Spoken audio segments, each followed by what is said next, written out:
Hello and welcome to our Autumn Winter 21 live review slash roundup. I'm content editor of Show Studio Calum Knight and I'm joined by our fabulous features editor, Hetty Mahlich. Hi. We have been reviewing on Show Studio and on YouTube for the last 2 months, probably one of the strangest seasons ever. Obviously, COVID-19 has had a huge impact on how the creative industries are working, and we've seen the good, the bad, and the ugly. We stopped doing kind of city reviews and roundups on YouTube because we thought that there was just too much going on and wanted to really get an overview of this season because it really does feel, or at least it's being spoken about, like a real change and a real kind of readdressing of a lot of the problems. Before I go into that, I think it is worth noting that whilst there has been amazing discussions on the speed and the longevity of fashion and how we work on to making it a greener, more accepting, more equal industry, there has been lots of conversations that the fashion industry haven't spoken on, such as the garment worker crisis due to COVID and lots of the kind of things that it believes it can pass on just to fast fashion. We saw Extinction Rebellion taking their protests that normally feature at London Fashion Week online digitally, and it did cause some havoc. And whilst I don't particularly have an answer for it, I haven't seen it reported anywhere or spoken about anywhere. So I just wanted to kind of open with that to say that whilst we are going to be celebrating and reviewing lots of the designers and their efforts, that there is kind of lots of things going about in the industry that it still isn't dealing with and opening up with. And I didn't want to not acknowledge that before we start. But this season really has been looking at the idea of re-emergence. If we look back at some of our old live reviews and roundups, it was very much about protection, dressing from home, the fact that, I don't know about you, Hetty, but I'm wearing a tracksuit under this jumper. Every day. But this season, with lockdown starting to lift, vaccines coming into play, designers have taken a bet that by the time the Autumn Winter 21 collections hit store in autumn, that we will be back to some form of normality. Whether they're right or wrong, we don't know.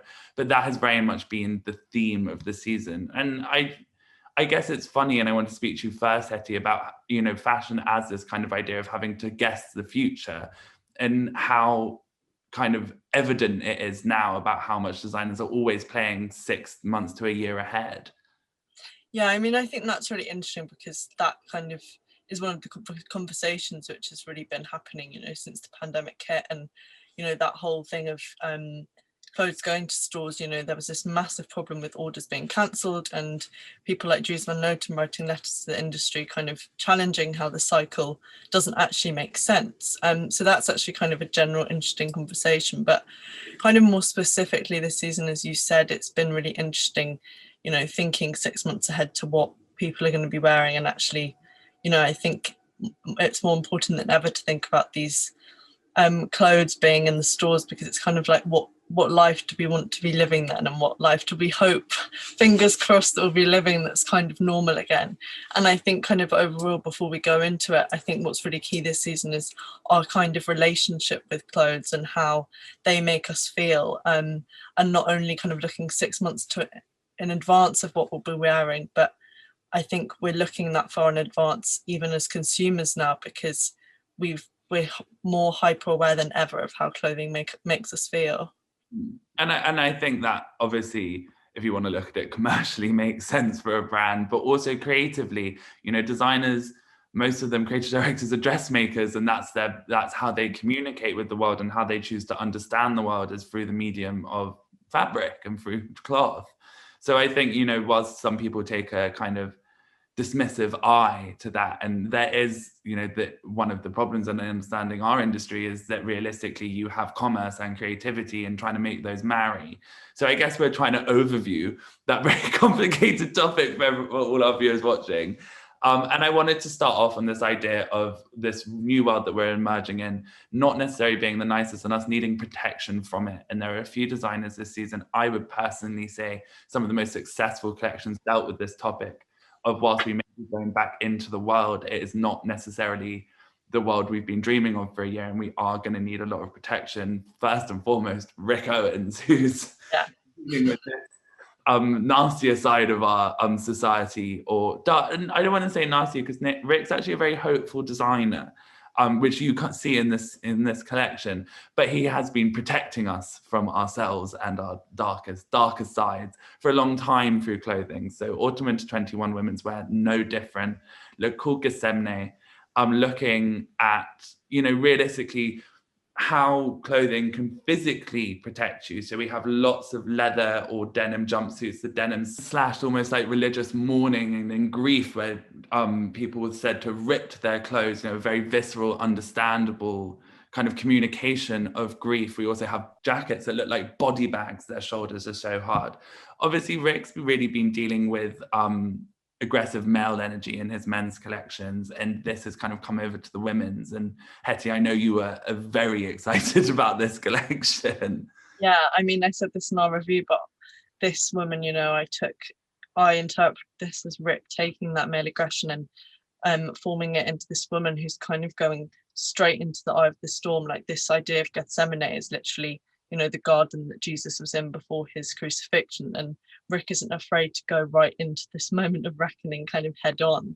And I think you can really see this in this collection, especially those opening looks with these kind of billowing capes are very kind of biblical, the shots that we got of that on the runway, but also just in terms of that protection that you're talking about, and really kind of cocooning the body, but also kind of putting up, I kind of likened it to being a praying mantis or something like that, you know, really kind of making your body into a kind of shape of attack and a form of attack. And the other key thing in there was also those sequin bodysuits with that kind of garish darkness that Rick does so well. And I guess kind of the sequins and that kind of garishness leads us quite well into Prada, probably, which I'm sure you want to talk about next in terms of bodysuits as well.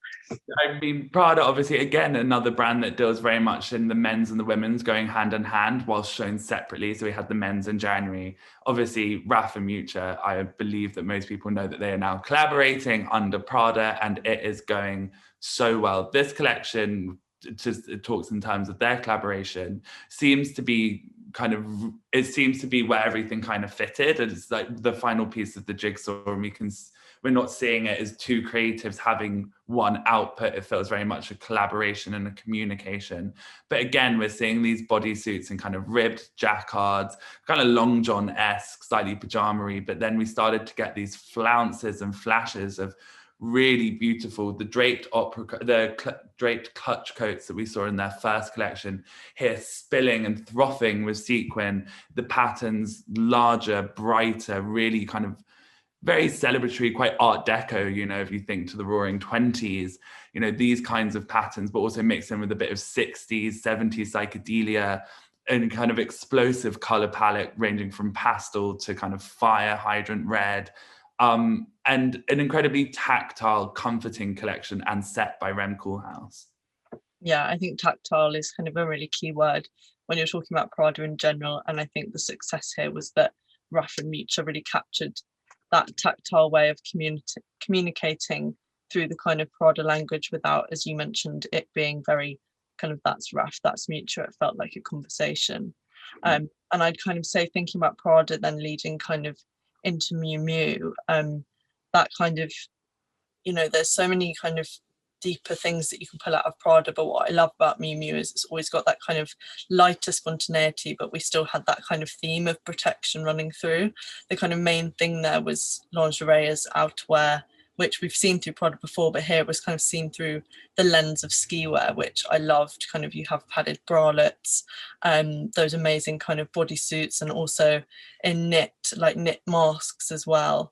And I thought that being set in kind of a snowy, literally on a snow mountainside, might have felt kind of out of touch somewhere else, but actually Miuccia Prada leading. I have my show and tell. The face at the top of the mountain. My back is not letting me use. We've been waiting to do show and tell all season, and we keep forgetting, so we finally did it. But I love that Miuccia kind of lent fully into being like, yeah, why wouldn't we have a show on a mountain at the moment, you know? And it's this idea of like being able to be comforted and protected, but also having this kind of sexiness and this femininity, which is what I love about Miu Miu. And actually, sexy is a very kind of provocative word in this industry, but I think kind of the separation between designer and audience has allowed people to explore not necessarily what sexy is, but actually in terms of explore things that would normally be cast aside because they'd be typically decided to be too sexy. Case in point, Matthew and Givenchy had an incredibly striking, quite radical collection where we saw models in an empty stadium. Obviously, stadiums are empty. Matt came from the world of music, so this really felt like a fitting kind of first show for him. He had a lookbook last season for his first collection, but there were some quite radical proposals in there in terms of shape. Again, a lot of puffer, a lot of faux fur, but incredibly expensive faux furs. Givenchy's faux furs run more than fur, which I find quite funny, but again, speaks to their customer, what they want to do and how they want to live, the kind of moral codes that they live their life by. But we had an incredibly kind of square, I called it a bulldozer shoulder in our review, because it really is, you know, if whoever's wearing it turns, it might knock out the person behind them, kind of matched with these beautiful palettes, again, sequins running from kind of honey down to tan across the body, then kind of exploding, all anchored by these maybe possibly high heel wellies, I guess we're going to call them. These, again, a bit like a bulldozer or a tank on the feet, kind of splashing up water from this abandoned music venue. And again, it showed a very different side of the Givenchy person that we've seen. Givenchy's, some people say, unlucky enough to have so many creative directors in their past. I would say lucky, because they all attach different facets and their own understanding. And actually, you know, whilst it's probably not nice for any of the individual designers to have been there for such a short amount of time, you get to, again and again, we get presented new visions of this amazing, iconic house. Definitely. And I think this collection was a really calculated, and I use that word in a really positive way, but a really calculated next step for Matt, which made so much sense. That we've seen him lay these kind of building blocks with the 4G logo and the hardware and the last like kind of main collection and pre-collection that we've had. And it really felt like this was, you know, the first runway show was this real moment of Matt kind of laying out his kind of vision for the brand, and it really made sense, and I think it really lays an exciting new path for what we can expect from Matt's kind of chapter at Givenchy. And it was incredibly hard, incredibly protectionist, you know, huge hoods, as you said, puffers, studded shearlings, the kind of these blankets with chain adornments that again just gave a weight and a power to his men and women. And it was a really exciting kind of new expression, as I say, of this very, you know, incredibly well-revered brand. But those are the people who want to protect us. There are also lots of designers who just want us to look great. They just want us to dress up and enjoy the world, see our friends and enjoy. And I mean, you can't talk about this topic without talking about Michael Halpern, who showed in London a couple of weeks back. He, last season, created a really beautiful ode to the NHS here and dressed 11 key workers for his fashion presentation, I think, and interviewed them and just created a real joyous celebration last September when London had come out of lockdown. This season, London is back in lockdown. So he thought, after I've done that, I can't exactly go, oh, but it's still fine to shoot a lookbook. So he created something very, very low key and really just refined his silhouette to the point where he knew what his customer would be wanting to do after lockdown. Surprise, surprise, his collection came out the day they announced an easing. So it all felt quite kind of serendipitous in a way, but we had these kind of beautiful kind of floor tile prints in black and white, big flares, elongated, very high-waisted trousers, kind of some swimwear, which, I mean, you'd be mad to go in and see in it because it's so beautiful. You don't want to get it all covered in salt water, and lots of leopard print. But it was an incredibly concise collection that really was just about taking a bit of that that really high energy glamour with you back to your life. Yeah, and I mean, and I say this in the context of the Halpern world, but this was more kind of everyday glamour, you know, like more for like this really hit me as kind of cocktail hour. Like you've got less of the kind of amazing kind of ball gowns and yeah, just ball like brilliant gowns that we had last season, and here, as you say, there's more kind of jumpsuits and more kind of about dressing up for cocktail hour with the girls kind of thing, which I think everyone is gagging for and can't kind of wait for. I mean, someone else that's always really dealt in dressing up, no matter what the situation, is Jeremy Scott Moschino, who presented he called it the film he always wanted to do, and it was a play on Hollywood glamour and also Trompe l'oeil, the Coats of Moschino. It wasn't necessarily my favorite fashion film, but again, in terms of dressing up, trying to convince someone that there's something to look forward to, something to be happy about, it conveyed that mood so well that it was hard to sit there looking glum when you watch this presentation. I think this was kind of the pick-me-up that a lot of people needed. It was kind of everything we love about Jeremy and about Moschino. It was, sitting you down and taking you through all these kind of different vignettes of scenes from kind of American high society to cinema and theatre. And of course, we had that fantastic cast, which was kind of Shalom Harlow to Winnie Harlow to Dita Von Teese, and also just like these lovely kind of, especially after last season, which was the couture was a real departure from kind of those Moschino kind of cartoonish quirks in terms of the actual clothes. This was kind of a return to that. So we had kind of the Moschino cow print and clouds, and then right at the end, Dita Von Teese turns around and her bum is kind of out in this little heart. So there were loads of cheeky kind of little nods, and I think it was definitely the mood lifter that people were kind of looking for from Moschino this season. Of course, and it really is, as just about dressing up and the kind of joy that putting on a dress can give you, because we've been speaking to designers and they're saying, most people aren't, but some of our clients are still getting dressed up for breakfast, lunch and dinner in lockdown over the last year, just because that's how they've gone about their lives and that's how they're kind of dealing with this, is still, getting dressed up, getting kind of all glammed up. And whilst that's not what anyone I know has been doing, there is a real, fashion's an energy booster, or can be an energy, can be almost a lifeline for people. I think people are actually having Zooms and not wearing tracksuits on the bottom like us. Someone who is banking on that being true is Kim Jones, is ready to wear at Fendi, who presented incredibly earthy marbled marble tone collection, very natural, really going back into Milanese and the just Italian fashion, not Milanese, and looking towards the founding family, the Fendi family, for inspiration in this wardrobe. We've got a heavily textured collection, really a lot of fur. Fendi's a fur house, so there's going to be a lot of fur in everyone's wardrobes, but a real poised elegance, possibly more grown up elegance than if you look at the elegance he brings to Dior, which feels slightly younger. This felt very much more grown up, very much kind of for a businesswoman. Actually, there's something for every age, I will say. Not everything was a hit, but everything had a sense of purpose and a sense of, we're going to get through this, and when you do, wear this. Yeah, it was very much about kind of, creating this legacy for a new era at Fendi, as you say, looking to the kind of 5 Fendi sisters. And as you mentioned, you do get those different age ranges in there. Like you've got that faux fur and you've got amazing coats, but then you've also got kind of knitted 2 pieces.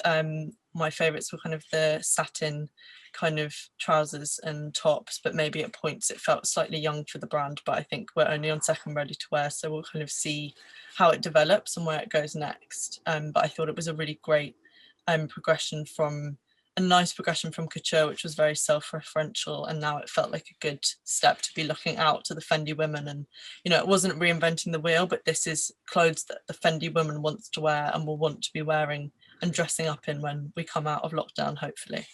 For sure. And now on to the next group of designers that we've got, which really didn't look anywhere on this planet for their inspiration. There were lots of people who thought, it's such a fucking mess, we're going to go elsewhere, and looked to time travel, other dimensions, just wanted to create a real escape from what was going on. The show we had today that closed off the whole season was Louis Vuitton, that was looking to kind of Grecian statues, different forms. I think it's around 6th century was one of the main ones that was shown in the Louvre. But Nicolas Guesquier, who's a kind of master at slamming together 2 very separate reference points and making clothes that feel somehow retro, and futuristic at the same time, really wanted to focus on, you know, the fact that we're not traveling around, let's time travel instead. Yeah, I thought that was like a really nice kind of thing, because we think of Gressier as you say, slamming together time. And while everyone else is thinking about traveling to different places, he was, you know, like, what times can we travel between?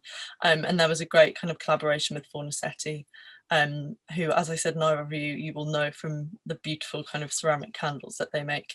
And there was some great kind of interplay between those two references, especially in terms of kind of the laser cutting, and really kind of tactile references of the kind of Grecian and Greco-Roman sculptures being meshed together. But kind of, as we said in our review earlier today, possibly this collection didn't slam those time references together as good as maybe we usually get in a Nicola collection, and the references sometimes felt slightly disparate. I think it's funny with Nicola's LV, especially the last few seasons, that, you know, he really doesn't care of a silhouette or a fabric combination or a kind of juxtaposition. His eye is jarring to the eye. You know, look at the if you look at the last few collections, that's not his worry. But normally he manages to tie it all up in this bow that just feels so apt. That once you get over the fact that, yeah, this does jar my eye, but actually this is a really interesting juxtaposition of ideas, thought processes, physical processes as well. But this didn't necessarily have that. It needed to be either taken one step further or one step back, you know. And I think it is a shame, and something that also brings up the problem that designers aren't necessarily producing what they want to produce right now. And we've had this problem kind of behind the scenes all season of, like, how far do we say, well, actually, who knows what went on at the Louis Vuitton ateliers the last 6 months? You know, how many problems they ran into trying to create this collection. People, obviously, France has been in and out of lockdowns as well. You know, there's so much going on that it's hard to imagine that many people are producing their best work in this period. And in some ways you think, well, the show must go on, so we'll review it as whatever it is. And in other ways you think, well, actually, is that fair? Is that the right thing, you know? But anyway, so I don't know what the answer is with our reviews, but that's kind of been one of the things to think about, is like, actually, do you want to scale something back? Does that feel more appropriate in this time? Or do you want to create that fantasy whilst you might not have all the resources or the kind of processes you normally have? You know, and someone who is, two people, Laura and Diana from Kiko Kostadinov, who run their Womenswear, who have always created fantasy with no matter what they have, showed a really, I mean, I know we have a different opinion on this. I thought showed a really quite ingenious kind of proposal for their collection. They had a filmed catwalk that was very low key. And it was all based around the idea of walking around and kind of peacocking, or, you know, those people who managed to find the best things at the vintage shops and wear them so well. That was very much that was the energy of the women they're producing this season. But they've created this really beautiful, I think, lilac interactive where you could kind of go around and just, there wasn't that much interaction, but it just gave you another space to see this collection instead of just thinking, another YouTube video with another whatever, you know? Yeah, I mean, I must admit, like, on reflection, I think it grew on me, but I found it quite clunky when I was experiencing it for the first time. But then actually when I'd kind of ruminated on it a bit, and when I'd read the show notes about this idea of kind of creating a female flaneur, so like the flaneur is this kind of figure that was emerged with Baudelaire, who was a poet in the 19th century, which is about kind of that male wanderer in the city who's kind of watching everything. And once I saw it through that perspective of them translating that into a feminine world, and how the female takes kind of charge of the city, and then you see that interactive through you as a viewer, especially me as a female viewer, going through this and seeing it through that kind of those eyes of a female kind of modern city wanderer, then I think I suddenly saw it in a new light, and it had a new kind of power to it. And I think the collection really kind of gave us really exciting propositions to what that might be, whether it was kind of bright yellow shearling collars on big kind of heavy rib knits, or the slightly 70s psychedelia, aura glowing orbs on orb print on dresses. I just thought that was a really lovely kind of intrigue to every piece in this collection, then added to the layer of styling that's always super interesting, and how they style things, and the set and the interactive, just every built this story really beautifully and they're a young brand, they're not rolling in dough. Yeah, so I mean, they've really pushed the boat up with making, they've done more than a lot of big brands have done in terms of playing with the new situation. And I actually thought this collection was their most approachable collection yet, which was really, and I mean that in a really positive way. And I think people have, at the moment, are making more approachable clothes in a sense. Yeah, I mean, we'll get onto that in a minute. Actually, maybe we've slightly misplaced them, but there does seem to be, brands that had a lot of access this season sometimes missed the mark more than the younger brands who were working with what they had and actually managed to create something that, whilst maybe not as flashy, not as such an amazing set location, it really spoke to what people were going through. And one of the brands that sadly missed the mark this season, I think, is Christian Dior. Yeah. I mean, do you want to go? Yeah, I mean, so Maria Grazia this season was looking at she's kind of, throughout lockdown, she's really taken us into these fantasy worlds, which has been a real joy and amazing. And for instance, shows when you've got the money, what kind of massive productions you can put on. And this season she was looking more specifically at fairy tales and these references, which on one side was really great in the collection because it did kind of break up the Maria Grazia aesthetic that we usually get, that we got these amazing kind of baby doll dresses, double-breasted military coats which were inspired by the tin soldier kind of theme, and then Little Red Riding Hood, which was a lovely kind of reference that we got on those kind of that there was a red hooded wool little cape, which was literally storybook kind of childhood, but those kind of references felt quite disparate. You then had these kind of Princess Margaret kind of headscarves and themes. What Maria does really well, which is playing with the Dior kind of silhouette, that Dior kind of Carole silhouette with the kind of bar jacket. But it was kind of felt a bit like, where did all these narratives and these time travels come together? They need to be tied to kind of together better. I'll let you talk about the film and what you thought of that. Well, there was shot, I think we've deciphered in Versailles, even though, have we had of that yet? Yes, it was in Versailles, yeah, for sure. Which I was really annoyed about because I'm a massive Marionette fan, and I was like, why didn't I know it was Versailles? And we got what was kind of a runway film, kind of bookended by this vision of a woman walking through Versailles, and also with a dance troupe that was dancing against thorns coming out the wall. And when you're doing a fashion film, I think it's not just to create it shouldn't be there to bookend something that's very normal, and it also shouldn't be there to bolster up a narrative that doesn't seem to actually exist within a collection. So sadly, it really didn't work. We had this very moody lighting, there's a bit blue, and took a lot of the color balances out of the collection as well.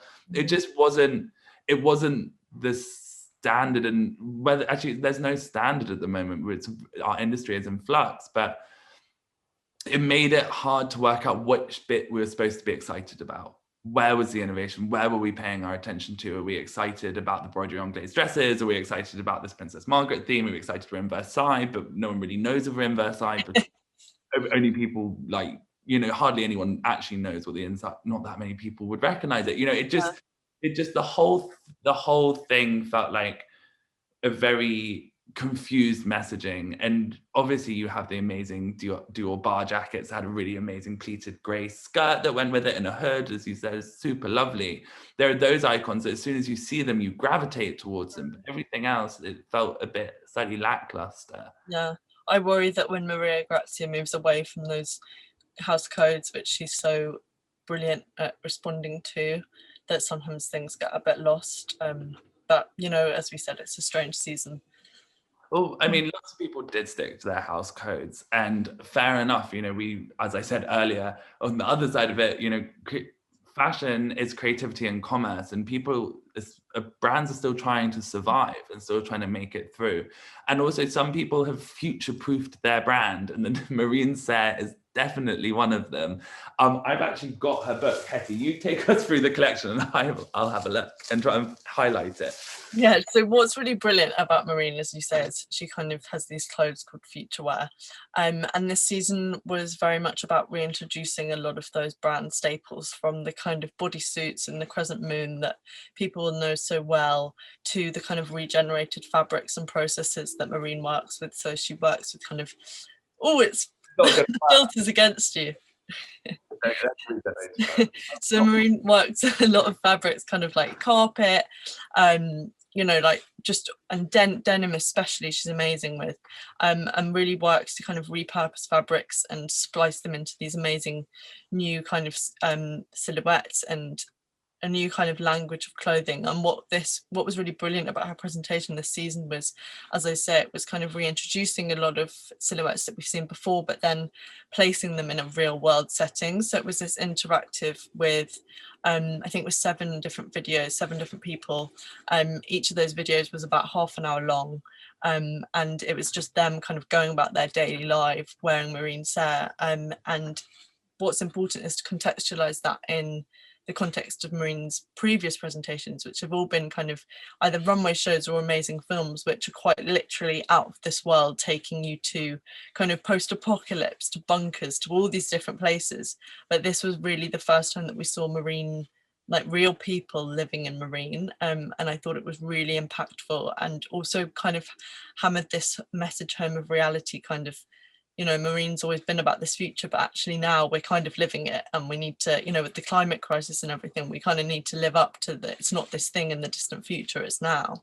Yeah, we are. Yeah, it was incredibly powerful to see Marine, who, as you say, has been so focused on the future, say, hold up, it's now. This is what's happening. But it wasn't all doom and gloom. That also, as you said, was a huge celebration of the community around her, you know, and I'm just looking at the lookbook again, and it's so, I didn't even notice this when I first looked at it, but, you know, some of the models are holding Marine Serre mugs, having tea. Yeah. There's like all those little details that come so naturally to Marine, and why, you know, I feel so many people relate so easily to her. But also the collection wasn't as, it was very strong as a collection, but it wasn't as forthright, and, you know, it was a bit more subdued, it was a bit more wearable to the everyday, which I think is important for Marine to show that she can do, because she always has done it in the background, you know, what goes to store, but actually to say this is people having clothes that people are gonna wear is just as important as kind of having these shows. And if these shows have been taken away from me, let me celebrate the people that make up the brand. Another designer looking directly at people and this re-emergence is Dries Van Noten, who made an incredibly beautiful film, filmed over 3 days with 50, am I right, dancers? I think it's 47. My head, but I think it was around 47. I don't know why that number's just come to me. But this was an incredible kind of flexing of muscle from Dries, again, really working into where he knows he thrives, basically, really kind of keeping on with house codes. The kind of crux of the collection were these trompe-l'oeil prints that were kind of different fabrics and in different colors thrown into the air and photographed, and then trompe-l'oeiled across the chest, or in varying different combinations the further we go. There also was a kind of dash into the archive with some of his graduate collection being reappearing in the first look, that long white beautiful shirt dress that you see in look 1. But what was so great about this, along with the kind of everyday couture that Dries speaks about and these really beautiful textures, was the dance, which was just kind of erratic human movements of people sitting down in chairs, falling over, stomping to the side, interacting. That was a modern dance, but so beautifully human and so kind of odd to see it taken out of context in this kind of old theatre, but just kind of black curtain behind you. It kind of was so devoid, the setting was so devoid of humanity, but then you had these extreme kind of outbursts of the mundane. It was so beautiful and so complex. It was really emotive to firstly have that setting, as you mentioned, in this theatre in Antwerp. Obviously the creative industries, especially the theatre, has been hit so hard by the pandemic and aren't able to open and have audiences, to bring life into this empty space, which once was so full of human interaction, is really moving.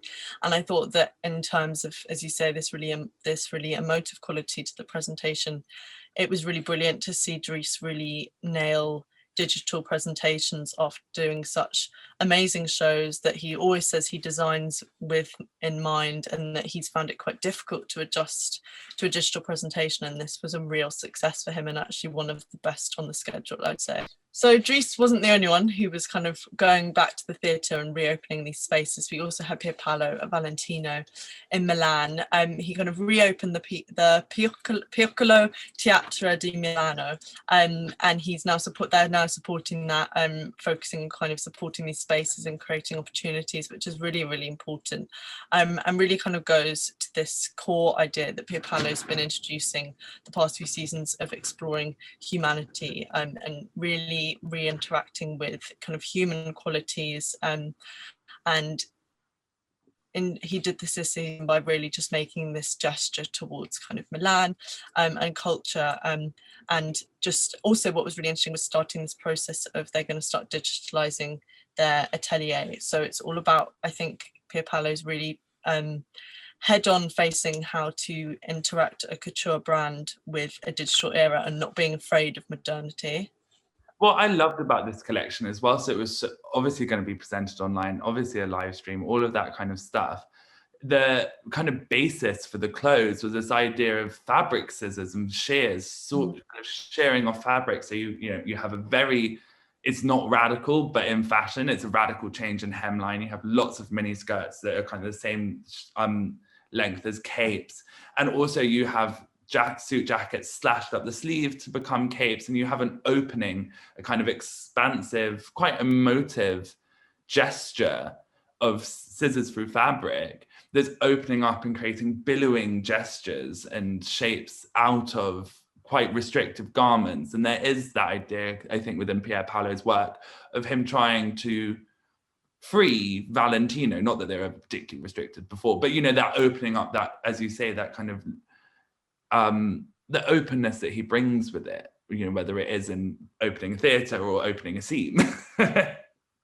No, definitely. And I think we said this in our review, but Pier Paolo really beautifully runs these two narratives of the couture and the ready-to-wear alongside each other. And this really felt like a kind of wardrobe that we've been speaking about for women when they come out of lockdown.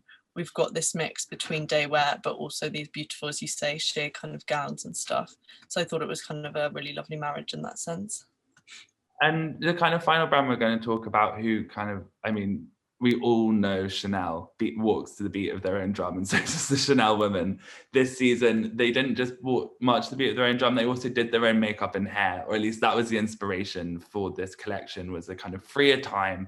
Back at Virginie Viard, who was obviously designing it after Karl Lagerfeld's passing, kind of spoke of these conversations she used to have with Karl about the old fashion show, how it used to be, and also some of the raucous parties that were held at the iconic venue Castel afterwards.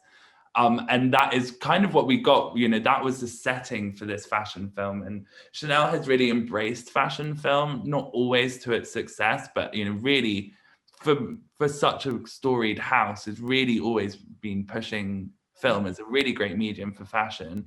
This season was looking at Parisian chic, which isn't necessarily the most jaw-dropping subject for Chanel to look at, and also ski wear, as you see with some of the I can never say it, salopettes, chapettes.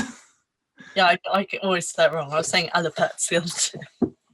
Which sadly didn't necessarily feel like the most convincing kind of vision of what we all know and love Chanel to be. I think Virginie can strike such an amazing tone of effortless Parisian cool, almost a bit more than Karl could. Some of Karl's stuff did feel quite heavy-handed and very referenced, whereas there is an effortlessness to some of Virginie's work, and when it's great, but when one thing falls and it all kind of comes tumbling down, and that happened a bit this season.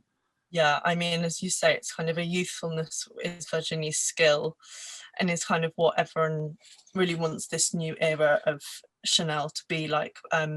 But as we've kind of always say, Chanel is a legacy brand, so you've got this balance between mother and daughter, and not only sometimes does that doesn't marry, but I think the themes, as you mentioned in this slightly jarred, and what would have benefited was leaning either more into the ski wear and really doing a whole kind of ski wear themed collection, or leaning really into the Parisian girl collection, into that kind of theme. For instance, those kind of faux fur Chanel jackets and skirts were amazing. Like, that was really fun. You've got that kind of cool girl there. Yeah. And the faux boots. By-tone boots. You're obsessed with them. I feel like you're going to be wearing them when I finally see you in person. But then I did also think what was also fabulous, for instance, that I said this in our review, but that lilac skirt suit, I think that really epitomizes how Chanel can appeal to both the mother and the daughter, that both ends of the spectrum that Chanel speaks to. Yeah, I agree. And I think it's an incredibly hard job, and especially considering almost half of Virginie's time now has been during the pandemic. But yeah, it kind of stuck too rigorously with house codes whilst not actually looking at the world around it to give it any sense of place. So we saw it and we couldn't place it anywhere. Overall, I think some people will try and wipe this season under the rug, if I'm honest, and pretend it never happened. But I think it'll be hard to. Fashion has opened itself up in a way it never has before and become a democratic, direct consumer industry. And that is going to be hard to change. It's hard to go back on it. So I think this season really, I hope it is pivotal. And whilst we haven't necessarily been positive about everything we've seen, it's amazing that people are still even on the schedule, and everyone should be commended for the fact that they are still working and still creating in such a hard time. I hope as we do start to kind of emerge out of this into whatever world is out there for us, designers keep a lot of what they've been saying in mind, because there's been a lot of conversation, but now it's becoming the time for action. So I hope that is the industry we will be returning to, but only time will tell. That is all from us. We have had an incredible 2-month slog of digital shows, which are all stored on showstudio.com. We've got lots of live reviews there, lots of Fashion Week panels. And if you're interested in any of the themes kind of brought up today, make sure to subscribe on our YouTube channel, because there's going to be lots more digital fashion weeks for the rest of 2021. Thanks for watching.